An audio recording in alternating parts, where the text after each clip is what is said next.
Welcome to an Ernie Ball podcast. It starts now.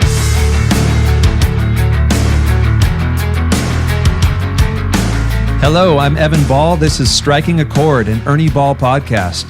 Today we're joined by Synyster, guitarist for Avenged Sevenfold. He's kindly agreed to do 2 episodes with us, so look for a follow-up coming in the future. But today we'll talk about the band's early days, their formation in high school, the metal scene at the time, their early gigs.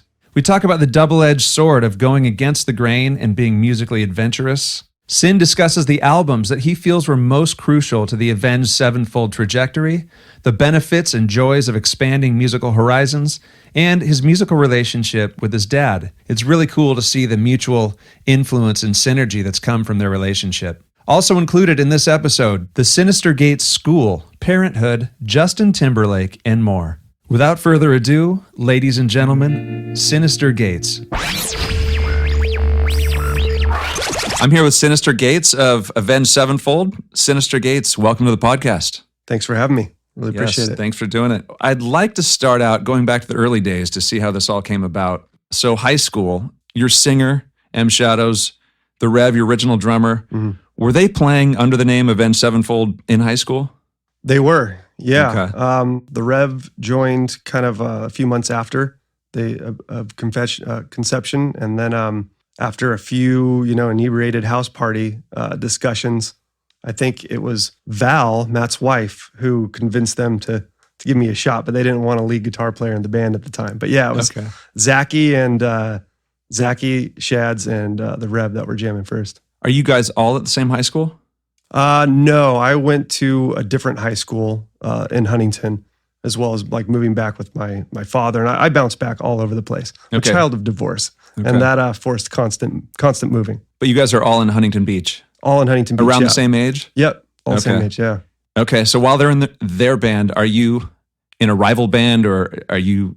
I don't know if it was a rival band. It was a head in the sand band. I was in a band called Pinkley Smooth with the Rev, and that's what we kind of started doing. I mean, the Rev was my best friend, and that's who I grew up playing music with. And he was just writing this insane instrumental piano stuff that I really didn't think would translate. I heard no melodies, no drumming. He just was playing these wildly fantastical musical adventures on piano, and he just was like, this is going to be music that we're going to have in a band. You want to join my band? And I was like, you don't have melody, drums, and what am I going to do? Play guitar over this stuff? It's like piano opuses and shit like that. It's amazing stuff. And then the next day he came with one of the most brilliant melodies I'd ever heard. I was like, this guy is fucking next level. Wow. It'd be an honor to put some guitar on this shit and ruin it. You guys are playing in these different bands. Wait, is the Rev playing in both bands at this point? Yeah. Okay. And this is late 90s? Late 90s, yeah. Okay. Yeah. I want to veer off track real quick, just for fun. So when I think of Huntington Beach around this time, Tito Ortiz comes to mind. I don't know. Right. And his rise in the UFC. Did he happen to be on your radar at all?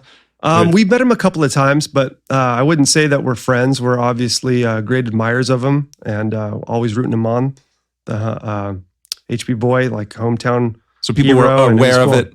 Oh, absolutely. Yeah. Okay. We're all huge fans. Nice. I asked because being in San Luis Obispo, we were on the parallel track, Chuck Liddell. Oh, yeah. So they had the friendship in the beginning, kind of turned to a rivalry, but it was that same era, so we were all really dialed into it. We were fans of Chuck too. I don't think it was so new and fresh to us when we were so young. It was just so cool to see absolute madness. It just was so much grittier than boxing at the time. You guys had Tank Abbott beating people up in Huntington Beach before that. Yeah, he was fucking with everybody we knew. All the kids that were a little older than us. I mean, they were running out of getting chased out of bars by this guy. He just wanted to fight. He didn't give a fuck where he was at, who he was with. He just wanted to fight you. And the bigger you were, the worse off you had it. Yeah, it was crazy. I wouldn't want to see that guy hit so hard. A street fight. That's scary stuff. Yeah, it's brutal. All right, back on track. So you're in high school, late 90s. What does the metal scene look like at this point? Because what I think of is you're like peak new metal, quote new metal at this point. Is that kind of what's happening in the there was a heavier scene at this point? The more popular scene for sure. It was kind of this new metal sort of thing. I again just head in the sand. There was a lot of hardcore bands that we were kind of hanging with. Certainly, Shadows was a big hardcore fan, and just being friends with like James Hart from 18 Visions and going to high school with some of those guys and stuff. It was guilt by association, and so that sort of thing took off. But I was listening to more of the Panteras of the world, Megadeth and stuff like that, and Metallica to a certain extent, and that was everything to me. And I guess I didn't really listen to the radio that much until like System of a Down came out. Mm-hmm. I guess they're new metal too, but as a band that gets pigeonholed in like metalcore, whatever the fuck we've been called, you hate that. And to me, they're not new metal. They're just avant-garde brilliance. And that's when I started kind of listening to when radio got a little bit more hip and pulled out some really cool shit. So like the zeitgeist of the time, I'm interested if you guys ever had conflicted feelings early on about direction, where to go. Because you have this new breed of heavier bands. Right. And then Avenged Sevenfold fairly quickly brings back a sound reminiscent of hard rock, earlier metal, more shred. So I'm just wondering, it seems like a bold move to me at that point to come forward with the music you guys did, guitar in your face. Yeah. So I'm just wondering, was there any social pressure to go in a non-shred direction in that era? Well, I don't think there was any pressure. I think that if there's anybody who kind of had this whole thing mapped out from the beginning, it would be Matt. He definitely has always had a consciousness, a deep consciousness of who we are and where we want to go. Whereas I will just be nose in the books, writing music, working on my craft, and whatever happens and is fine to me. I think when I think about genres affecting me, it's about, what era of classical music I'm into at the moment, or what era of jazz, and how deep and complex do I want the harmony. And that's fine, but I guess it's certainly not the forest for the trees. I'm kind of a trees guy and like to work on the next iteration, I guess, of what our music will be in more nuanced form, where Matt definitely looks in this big general direction, and it's really exciting to kind of have everything in between with all the different band members. You know, there's like the main vision of what we're going to want to do, and all that always changes. As you start to write a song or even write a record, what you intend is far from where it's at. But it gives you impetus, it gives you purpose, it gives you direction and fuel to get cranking. But for me, to answer the question directly, it was never about opposing forces or elitism or different types of music in the area. I was always just, like I said, nose in the books, just working on my craft. Yeah, but how about Matt? Do you think he had a sense that the people, whether they knew it or not, were ready for some shred back in their lives? Yeah, I think he's always been good at seeing, that old adage that, where, there nothing exists opportunity. And we've always kind of known that. And so that with a little bit of fearlessness and maybe some liquid courage at some times, we will write whatever the hell we want. And the more unique it is, the more excited we get. Yeah. And then there's things that drive others in the band that just love the difference, love to piss people off, and I can't lie. It's a really cool feeling to be extremely polarizing on a large level at times. It's at first it's kind of like you read some of these things and kids hate you and it hurts your feelings, but that's the model of success. Love it or hate it. It really is. I think of so I worked on the Warped Tour in the early years, and then came back a few years later. I don't remember what year it was, but you guys were on. I just went to one show and you guys came on.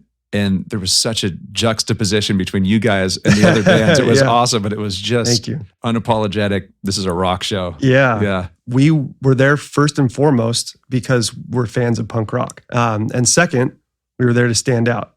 And we definitely knew that. So I say, nose in the books and all this kind of stuff, which it definitely is. But yeah, I think we knew when we stuck out like a sore thumb. And most of the time that's what it was, because the music we were deeply attracted to was maybe more punk rock, different types of metal, rock and roll in certain things, and where we seemed to kind of play and enjoy trying to be a part of was definitely not similar to who we were as a band musically, certainly. All right, so you joined the band a couple of years out of high school? I joined at the end of, I think I joined at the end of 1999, maybe I was in high school. Oh, okay, so pretty early. Just out of high school. Yeah, we all grew up as friends. I and thought stuff I heard like that. you went to Musicians Institute and then came back and joined the band. You know what? That's probably what it was. I only went for 3 months though. Oh, okay. But yeah, so I went 2 different years, one for 3 months, and then thought I'd just get all the musical knowledge in 3 months. It's fucking being dumb in 18. And then started playing with them. So probably as 2000. I think I joined in early 2000. Actually. Okay. Yeah. So what do those early Avenged Sevenfold gigs look like? Are you guys playing house parties? Are there certain clubs around Orange County that you all hit? the above. Yeah. Coos Cafe, Shea Cafe, house parties, Santa Ana, like clubs, but old houses, transformed into little venues, and wherever we could play. And they were just small, and nobody gave a shit. The closer to home, the more friends we had. Yeah. And so it looked cool and felt cool. But the minute that, it was out of the friends' travel acceptabilities, then it was just empty shows. But you built up a pretty loyal fan base around Huntington Beach. We definitely did. I mean, it took a long time, and we had some really good help from bands like From Autumn to Ashes that took us out on our first tour, and others. We owe a lot of that early success to them, and just being really, really cool and non-elitist in a very elitist culture, which kind of hardcore was at the time. It was very familial, but it was hard to break into that scene, and especially if you did anything different. Yeah. Fucking hated you. Okay, so your third album, City of Evil, was put out on a major label. I'm wondering, was this a notably different experience? What kinds of things change when you're on a major label? Fortunately for us, and thankful to them, not much. Also, unfortunately, not much financially too, because it was just a different era. We had just missed that late 90s single equals platinum record, and you're fucking and you're golden.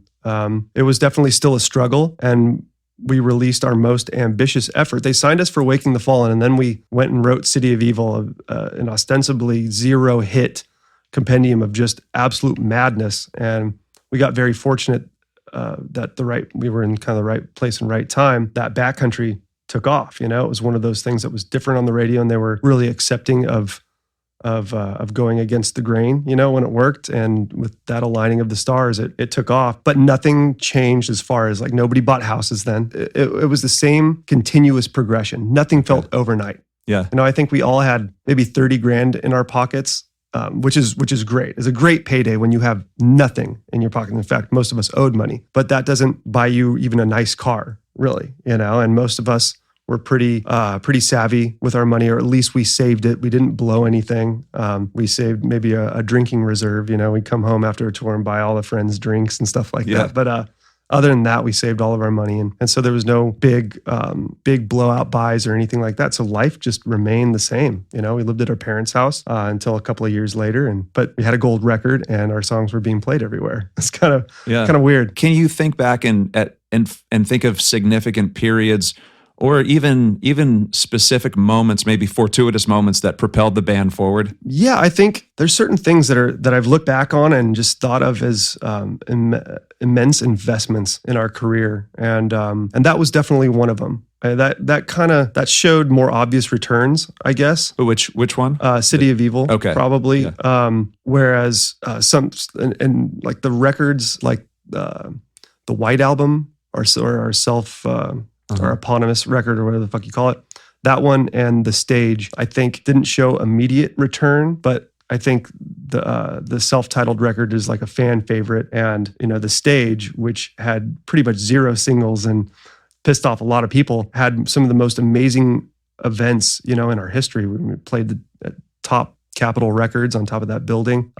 It was our highest acclaimed record by all the different publications and stuff, and bands or fanzines and different magazines, webzines and stuff that hated us for the Huntington Beach culture kind of came back around when they saw, a more substantive look at life and outer space and fucking what happens next and all this kind of shit. Because The Stage was just, to me, a lyrical masterpiece. I feel like I can kind of say that because I didn't write anything lyrically.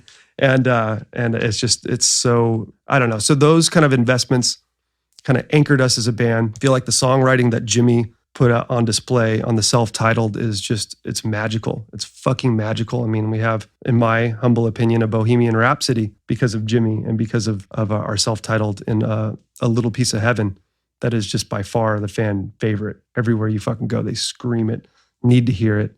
And it's a crazy beast of a thing. So, but it's not, that song didn't make us a bunch of money. It wasn't a single. It wasn't this. It was just an investment in and the longevity and the depth of your career. Right. Gotcha. So real quick, you mentioned on the stage. So who was angry about the stage, or who was hating it, and why? It was a very polarizing record. I mean, it's a very deep record, harmonically, melodically, lyrically. It's definitely not for the faint of heart.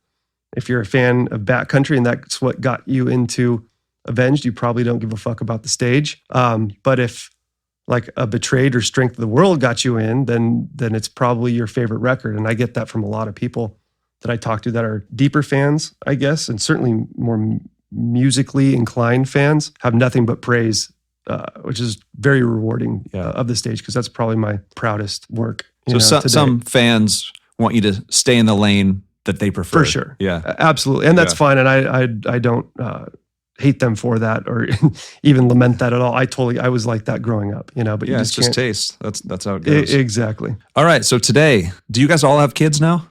We do. We all have kids. Tons of kids. All right. What's the age range? I think Brooks's kids are the oldest at 8 years old now, I believe. Time flies. It's crazy. And then everything down to I have a kid coming in 1 week. Awesome. Or so they say. Yeah. Okay.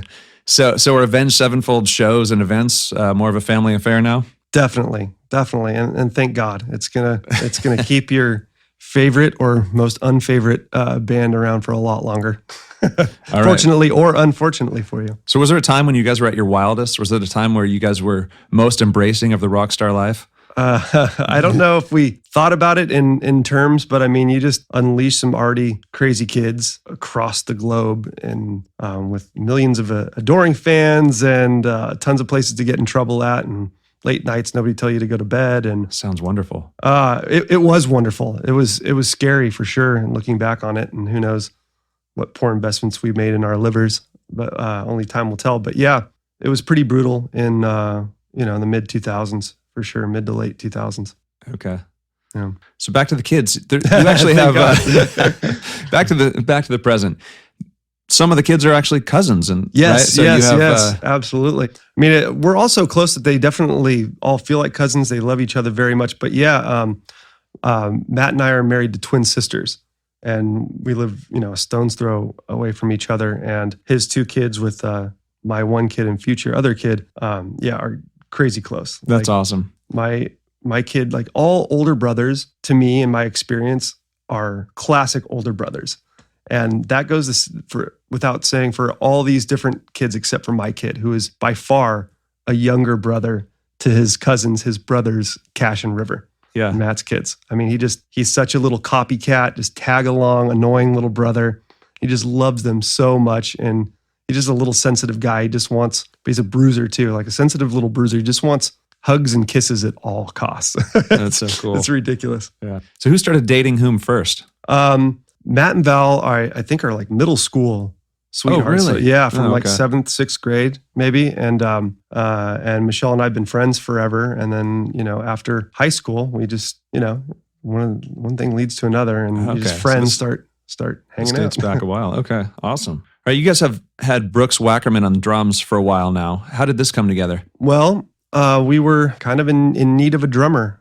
We've had a lot of amazing help since the Reb passed. From Mike Portnoy to Aaron Illahai. I mean, incredible drummers. But we just we felt like we wanted to go a different direction, and we felt that Brooks was absolutely the right guy. And fortuitously, we had heard through the grapevine through a mutual friend of ours, Dione Sepulveda, who's our tour manager, that he was pretty much done with Bad Religion, looking for other gigs, kind of.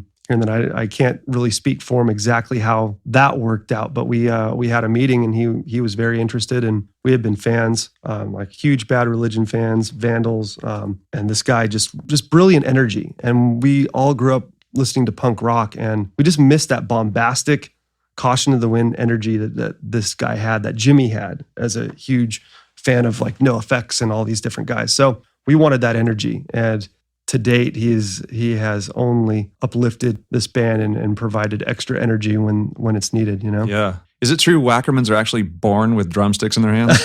Exactly. If they want to eat cereal in the morning, they have to fucking do their rudiments. Yeah.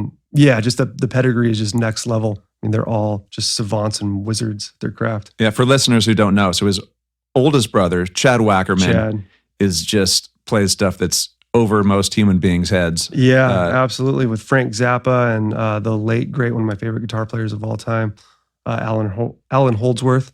And just a monster. Yeah. A monster. And there's more of them, right? I think his dad was a drum teacher. Yeah, dad's a drums teacher, still teaching at OSHA in his mid-80s. I mean, another fucking savant, insane. I believe Bob plays bass, I want to say, and is just a fucking next-level bass player and just tons of talent. So if you could give Brooks Wackerman a stage name, what would it be? Brooks Wackerman.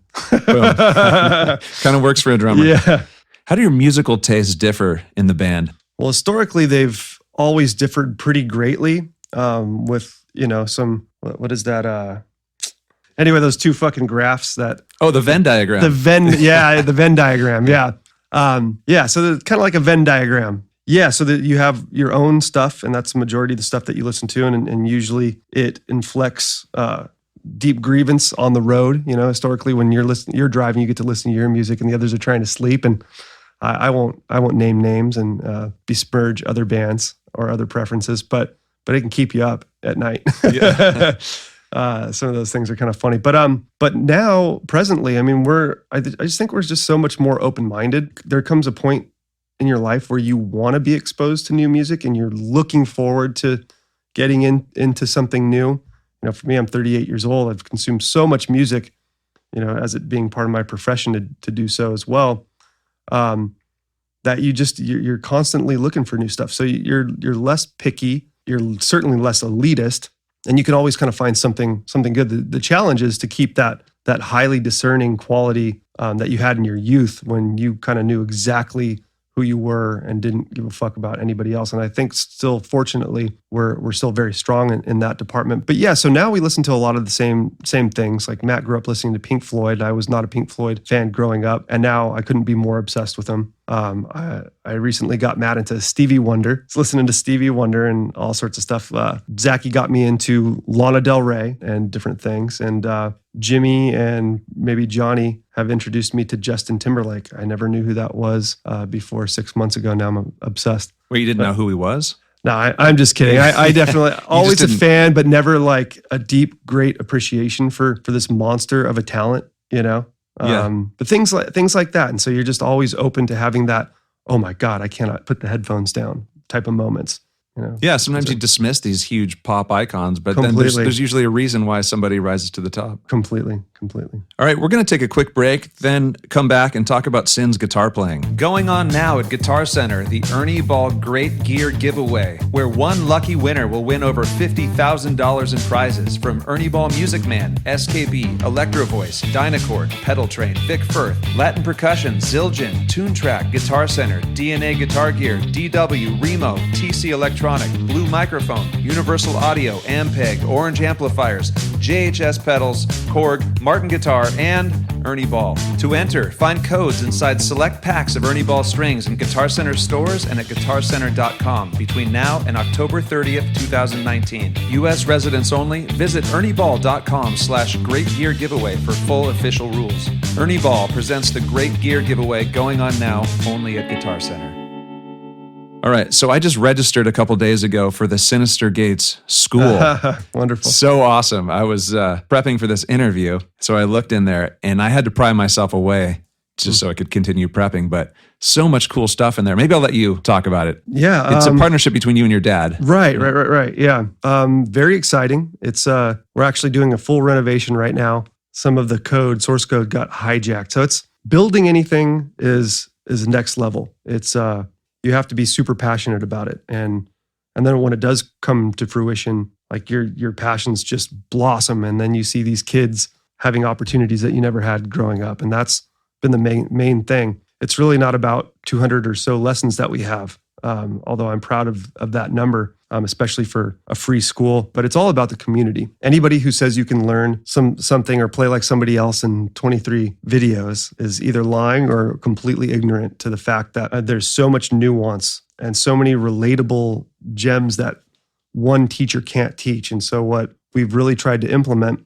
was putting a teaching hat on all of the students of all levels, shapes, and sizes. And I found that beginner students have been the greatest contributors to a lot of the stuff. And that's what you hope for. You know, the beginner students are sharing their eureka moments that I've long forgotten with all these other kids. And there's a few different ways of how you go about these eureka moments that resonate differently with all these different kids. Then all of a sudden you're expediting growth in their formative years, which is huge. They're not going to have to unlearn any bad habits, like bad timing, because they all know to play with a metronome, you know, and that's the only way to but and there's so many more examples of just really fundamental tricks and techniques that you will just, you know, alleviate so much future pain and suffering on learning these things. And so the community has been it. And so that's where we're really focusing our growth and consideration and time. And it's really paying off. We're seeing some insane turns of events here, and it's only going to get better. Is there a common stumbling block that you can think of that comes to mind that keeps coming up in the community? Yeah, just frustration that it takes too long. You know, I mean, if there's one thing, and it's the first time I've actually ever said that's a great question, because there's maybe a bunch of similar, but the basic thing that frustrates people is not getting there as fast, or regression, you know, but pretty much the same thing. Like, why am I not getting better? I'm putting in the hours, I'm putting in this, I'm putting in that. And there's usually two variables, you know. It's, you have to enjoy the process and understand that if it was easy, everybody would do it, you know, and it's not. It's one of the hardest things in the world. Doing anything well is the hardest thing in the world. And then two, you're probably doing it wrong. If you're never getting to that point, if you're spending a year on a major scale and you haven't figured out how to run through a major scale, you're probably practicing it wrong or don't understand the application of a major scale. So that's what the community is there to do, is to support, let you know that these are the horror stories that come with it. It took me forever and my fingers were bleeding, and then I got a job and I had to take 6 months off, and all of a sudden I came back to it. I couldn't even play the fucking guitar. Like, horror stories to these kids. And then also, wow, this thing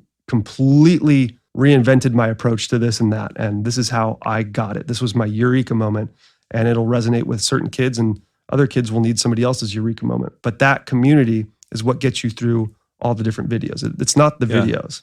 Well, that's awesome. I haven't even jumped into the community yet, so I'll just hype the videos real quick, because that's what I noticed. I mean, it's just a treasure trove of of content, of value. Yeah. And you know, it made me want to go back to square one. There's so many gaps in my playing and my knowledge. And you should. All these videos sound interesting, so I'm going to go back and work through it. And then, so your dad does bulk of those teaching videos, and then you offer up a ton of licks, different riffs, different techniques. So it's a really cool combination of you guys. I assume he was your first teacher? Yeah, absolutely. First, second, and probably last teacher. We have a blues series coming out, and he's doing this whole blues series. So the whole first 175 videos were a collaboration. And then I just kind of said, just make sure you get some chords in on this, and make sure, you know, you get a little out, because blues lends itself to jazz very much so. So get a little depth here harmonically. And other than that, he laid out 21 really full-length videos of blues playing. And it's just things that I've forgotten over the years or never even learned. I mean, it's so deep. And the thing about blues that you don't realize is it's everywhere. It's in pop, it's in jazz, it's in blues, it's in country, it's everything. It's everything. If you want to play minor blues, you can kind of shift that pentatonic up, and then you're playing major blues. I mean, it's all very, very relative. It's all very basic, yet very pervasive throughout any genre of music. So being of two different generations, I assume you guys grew up learning some different stuff, but does he ever now come to you for lessons on metal riffs? He used to, and then he outgrew me.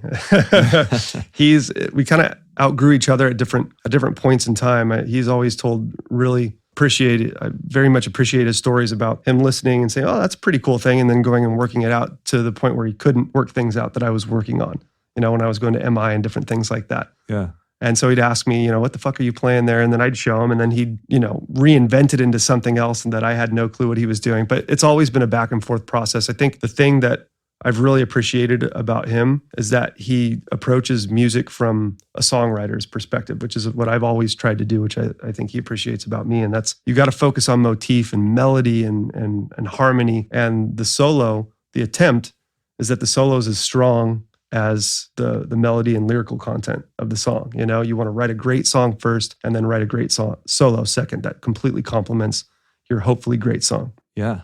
Yeah. How old were you when you started? I believe I was 8 or 9 years old when I pretty early. Yeah, when I was first serious. I mean, music was in the house. I think I picked up a guitar as early as like 4 or 5 or something like that, or maybe even earlier. My dad was a musician, you know, well before I was born, a successful musician. He was playing with Frank Zappa probably 5 or 6 years before I was born. He was 17, playing with the absolute cats. So music was all that I knew growing up. I always knew that that's what I would do, for better or for worse at some capacity. So yeah, it was always there for me. So if you look back at the earliest Avenged Sevenfold albums, do you feel like you've continued to progress playing wise? And if so, in what ways? Yeah, definitely. I've definitely attempted at least to broaden my horizons, always trying to do something a little bit different. The one thing that I do kind of pride myself in is that I'm a pretty well-rounded player. The problem with that is that you don't want to be a dilettante or a mere dab hand, as they say, at a bunch of different styles, So you have to know who you are and what your DNA is. But I love jazz. I love country. I love classical. There's so many different techniques that apply to all these different things. So you might find all of the necessary metal techniques or you feel that they're the necessary metal techniques in your early 20s if that's what you're going for. But then you want to be innovative on those things. And then that takes 10 years of just strictly devoting, applying yourself to the practice of innovation. And then you have to get fucking lucky to do something that nobody else has ever done before, And that's kind of for me, an important thing to pursue. And I'm not so sure that I've done that even, but I pursue it. And you won't get that way if you spread yourself too thin. But if you don't apply jazz, if you don't apply country, and you don't apply the blues and all these different genres and immerse yourself in it, then you're just going to be a replica of yourself and others, and you'll never be you truly. And that's the main thing. And being exposed to all that music, I was just so fortunate that my dad played everything in the world. So jazz, I didn't have to pick up jazz by force. I just naturally loved it because it was in my house playing since I was a little kid. Same with classical, country,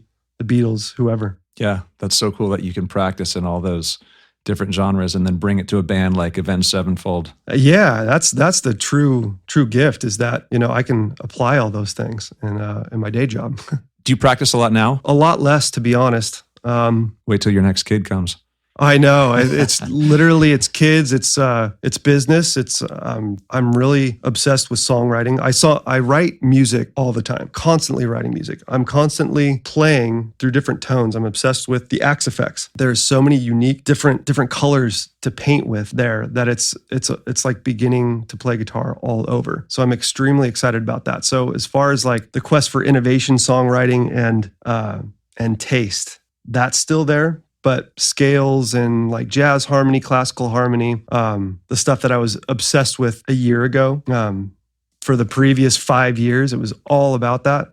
There hasn't been much of that at all, to be honest. What do you like to do apart from music? Hobbies, sports, TV shows you like? Man, so many wonderful things in my life have fallen to the wayside for family and music. But it's great. I mean, I loved jujitsu. I did that for about 5 years and I was excelling and doing really well. And then this, very green, very small white belt just about broke my thumb, landed on it. And he couldn't have been more than 140 pounds, just a little kid. And it was irresponsible of me to kind of throw this little kid around, and just like working all my brand new moves, and it bit me in the ass. And so I couldn't play guitar for 2 months, and I was just completely swollen shut, for lack of a better term. I couldn't move my thumb. And then my feet started hurting when I was doing Muay Thai. And so all those like bruiser, manly men sort of hobbies kind of fell to the wayside. But surfing has been my side piece for my entire life. I love to surf, and that's not because I've gotten hurt or this or that. It's just because time with the school and Avenged Sevenfold and all these things, they family, and it just doesn't allow for, my mornings need to be spent with my kid and my future kid in the next couple of fucking days. Do you have a solo song, album, maybe all three that you're most proud of? I'm very proud of a lot of the work on the stage. It's been like a couple of years since I heard Sunny Disposition, and I just heard that the other day, and it made me laugh. That solo just made me laugh. I had the biggest smile because I knew I was just having so much fucking fun in the studio, just writing the most ridiculous little fucking excerpt of music, and that song is the most ridiculous little excerpt of music, apart from the stage. And it just reminded me of a very, very happy time where art wasn't sacrificed at all. Yeah. That's cool. We'll link to that in the show notes. What gauge strings do you use? 10 to 52 historically, although we're going to see what happens. Maybe 7 to 56. 7 people. Do you hear that? 7 gauge. Yeah, because we're working on a on some funny business here. I think we were talking about it a little bit earlier. We got a fretless, headless 8-string with a high A string and a low G string. So the middle of that is your typical standard 6-string. And then we have a low G and a high A. So you'd keep the 10 to 52 skinny top, heavy bottom in the middle. Yeah. And then maybe even I like the lower strings pitch-wise to be a little bit thinner too. So I might have 2 52s. I don't know. I love dropping a 52 to an A. Do you play cobalts or the standard slinkies, nickel wound? I've been playing paradigms recently. Paradigms, okay. You know, they're just they keep the tonality and they're just strong as fuck. They're incredible. Nice. Can you name 3 albums that were influential for you? Oh my God. Or however many you want. Hell yeah. Mr. Bungle's eponymous record, the self-titled, is a masterpiece, and that changed my entire life. Probably for the worse. Definitely not for the better. That is my go-to. That is the quintessential melange of depth meets most approachable melody. I mean, it's just so melodic. Mike Patton, right when he's just out beyond out, just hits these Stevie Wonder style bluesy R&B melodies that just fucking wet the panties. He is absolutely next level when it comes to taking such deep and abstract avant-garde harmony and just making it so approachable and so musical. It'll take you a week or 2 to get there, you know, if you're more of a pop guy, but I promise you'll get there. And that fucking record is nonstop. My North Star is, as a whole is the Beatles. My North Star individually is Paul McCartney. And so, pick a Beatles record. I don't care if it's early, middle, or late stage Beatles. It's all just masterpiece, harmony, melodic, tension and release, fucking brilliance. I'd have to say that Abbey Road fucking stole my heart. But yeah. And then third. Is your dad a huge Beatles guy? Yeah. Yeah. Both of our favorite bands. Okay. For sure. Sgt. Pepper's, absolute masterpiece. Do a lot of studying with that record. But I think Abbey Road just speaks to me a little bit more. I love the adventurous nature of the medley and the ending, and it's just incredible. For sheer brutality and what I've always said is the raping and pillaging of guitar, I'd have to go with Far Beyond Driven by Pantera. Okay. Dime, just how he expressed himself, I still don't get it. There's a lot of things that you can mimic, or maybe think that you can mimic musically if you spend enough time. So Dimebag, huge inspiration for you. For sure. Yeah. For sure. What do you take from him? Absolute 110% control of emotion on his instrument. If he feels it, it's just there. There's no block from mind to tips of his fingers. It's just there. He absolutely commands the guitar. And are you picturing solos when you say that? Everything. Everything. Absolutely everything. Yeah. Riffs, solos, yeah. Yeah. Yeah. So creative, melodic on his solos. Insane. Note selection. Yeah. All right. Do you have a favorite social media platform, or how should people find out what's going on? I guess I do. I'm definitely more familiar with Instagram, although my last post was a couple of months ago, and it was this 10-year-old fucking shredder kid, Jaden Tascatiori. I know I'm pronouncing that wrong. But yeah, 10-year-old kid. I think he's on Rock of Ages in Australia right now. But he played one of my hardest solos in Not Ready to Die. Crazy sweeps and weird things going on, as well as like legato. It's just a blend of all these kind of funky techniques. And he's 10 and he nails it. That's crazy. Nails it. Like vibrato, inflection, nuance, emotion. He's a wow. freak. Yeah. So. And what's the URL for your school? Syngates.com. Okay. syngates.com. Right. Synyster Gates, thanks for being on the podcast. My pleasure. It was a lot of fun. All right. We went places. Thanks again for tuning in to Striking a Chord. We really appreciate the kind reviews that have come through. If you'd like to contact us, you can email strikingachord@ernieball.com. Also, some of you might have noticed that there's usually a short bonus clip that plays at the very end of each episode, like right after this announcement. So why not stick around for a few more seconds?